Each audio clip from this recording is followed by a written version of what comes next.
Let's add something sweet to your next quilting project. We're talking about ribbon candy today.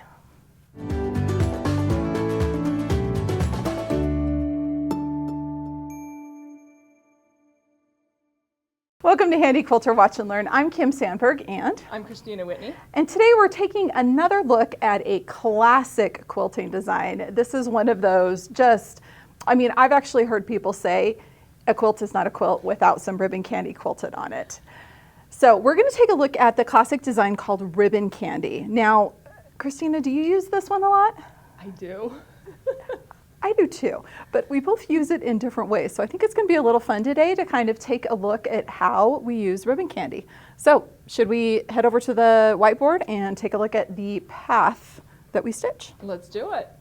Okay, ribbon candy. It's a fun one. It does take a little bit of practice to get the hang of it though. So I usually start about halfway and I always give myself a boundary so I know where I can go to. So I'm going to do kind of a loop so that I come up and touch the top, coming around, and then I'm going to come down at an angle, touching the bottom, coming up at an angle till I touch. And sometimes I even will draw like a little extra line around here for where I'm going to have the two lines touch. So I'll touch up here, come around, come down, and I'm going to touch when I get down to this line and around, coming up and touch. Around and touch, around and touch. A lot of people try to do the halfway point where they're touching, but you need to have it up top and down at the bottom. So that will be helpful as you're doing your ribbon candy. Now with ribbon candy, you can do it tall and skinny. So let's do some tall and skinny ribbon candy.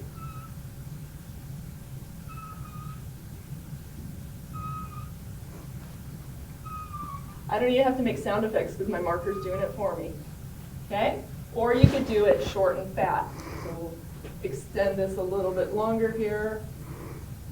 I'm going to do whee. Okay? So you can do a lot of different styles. You can also get ribbon candy to fit in odd shapes. So we're going to take a look at this thing. So I'm going to have to start out kind of small and then gradually getting bigger. And I'm just doing that loop, come back, touch the other one, loop, touch the other one.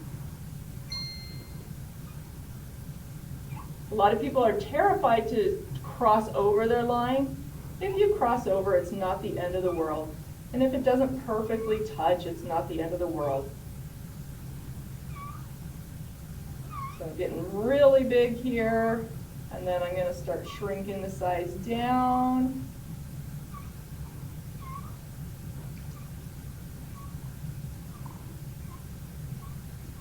Until I'm just kind of swiggling there, okay? So you can add that into any kind of a shape that you want. So we're going to go ahead and do some stitching over on the Moxie ST. Okay, I'm going to come around and back down, getting that bottom line around and back up, hitting the top and around and down and around. You'll notice I didn't quite touch right there. That is fine. Around and down, around and down. Now if I wanted to change it and make it maybe a little bit taller and skinnier, I can adjust it there. So we'll start right here. Tall and skinny. I'm just doing a little quicker around on the ends.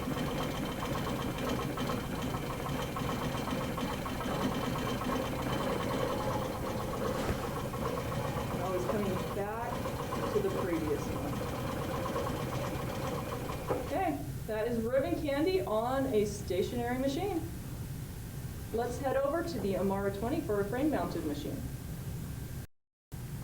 Okay, I'm getting ready to do some ribbon candy on the Amara 20, and let me tell you what my settings are real quick. So I am in a regulated cruise mode at a speed of 200 with my needle stopping in the down position. So here we go. I've already given myself a little box here to work in, and we're ready to stitch.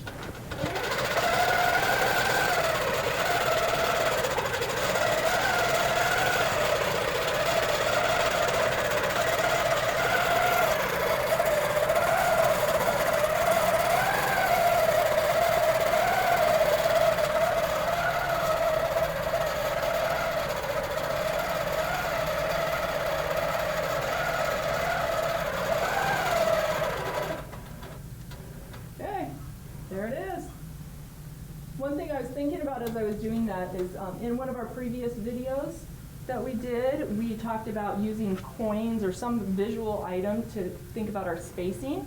I think it was on the stippled meander video. So I kind of do that same thing where I try to envision maybe like a quarter up here that I'm going to stitch around that quarter, around the quarter, and then it helps to keep them kind of consistent. Okay, That's great. Jump over to Pro Stitcher now? Yeah, let's take a look at a Pro Stitcher design. Okay, we're going to put a diamond-shaped ribbon candy design here inside this area. So we'll go and set up an area first. We're going to do multi-point and actually,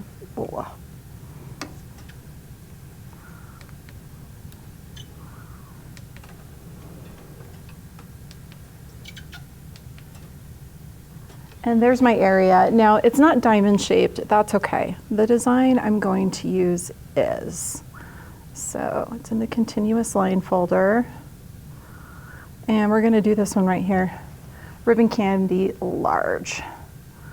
So we'll go into modify, we're gonna resize that down, turn on the lock so that we maintain that aspect ratio.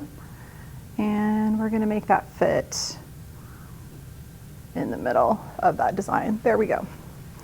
And then we'll go ahead and stitch it out. Now, don't be afraid. I am doing this with a Pro Stitcher, and so I'm getting this nice consistent design. If you want your design to be more consistent and you don't have a Pro Stitcher, you could always use a stencil, or you could draw it out ahead of time and then follow the line that you've created. All right, let's go ahead and stitch this out.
And there's that design.